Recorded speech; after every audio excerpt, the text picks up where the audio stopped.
वरती गडी घेऊन जायचं.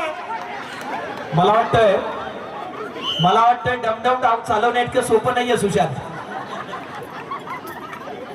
सुशांतला गेलं शांत आणि इथं मात्र डमडम मध्ये किती शिटा भरतो काय मला माहिती नाही, पण खऱ्या अर्थानं सगळंच एकदाच पण उद्या गाडीचा गिअर पडेल काय? उद्या गाडीचा गिअर पडेल काय?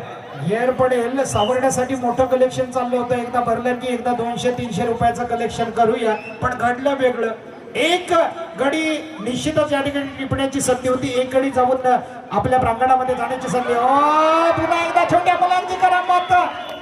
G2S वाल्यांना निश्चितच या ठिकाणी कमाल धमालीचं असं प्रक्षेपण करावं लागत असेल, कारण अशा प्रकारची दर्जेदार स्पर्धा केवळ आणि केवळ ग्रँड फिनालेला दोन्ही संघांना आपण थोडीशी विश्रांती देण्याच्या दृष्टीनं हा सामना अधिक रंजक रोमहर्षक काटेची टक्कर. हो ज्ञानेश्वर खांबे सरांची पुन्हा एकदा चूक पाहतोय. पण जर पायामध्ये जीन्स नसती ना, पॅन्ट नसती, जीन्स पॅन्ट, आणि जर या ठिकाणी ट्रॅक वगैरे असतं तर नक्कीच त्याचा खेळ उचाललेला आपल्याला पाहायला मिळाला असता. जंप घ्यायच्या, हनुमान उडी मारायची. सर उद्या सकाळची शाळा आहे. शाळा बरोबर 7:30 भरणार आहे सर, लक्षात असू द्या. पण निमुणकर सरांसाठी जरा सर्वांनी जोरदार टाळ्या होते, खरंच टाळ्या होते. काय जबरदस्त खेळाचं प्रदर्शन. डॉक्टरांकरिता देखील टाळ्या झाल्या पाहिजेत. खरंच सगळ्यांचं मनोरंजन केलं. डॉक्टर ज्ञानेश्वर यांच्याकरिता टाळ्या.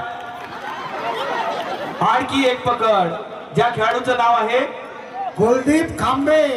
आपण पाहिलं कोकण रेल्वे कर्मचारी कुलदीप खांबेना इथं एक्सप्रेस येणार होती, पण निश्चितच आपण पाहिलं कुलदीप खांबेना सुद्धा थांबवलं गेलं.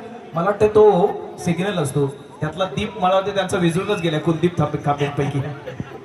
निश्चितच पुन्हा एकदा आपण दिनेश घडशीनं पाहतोय. बघूया काय घडणार एक उद्योजक. अंतिम आणि तिसरा पुकार आपण या ठिकाणी देतो. या वेळेला मात्र दिनेश घडशी यांनी मात्र आपला जन्म दाखवलाय. हे क्रीडांगण जिंकण्याचं काम केलंय आणि एक मोठा धक्का दिलाय तो नेट.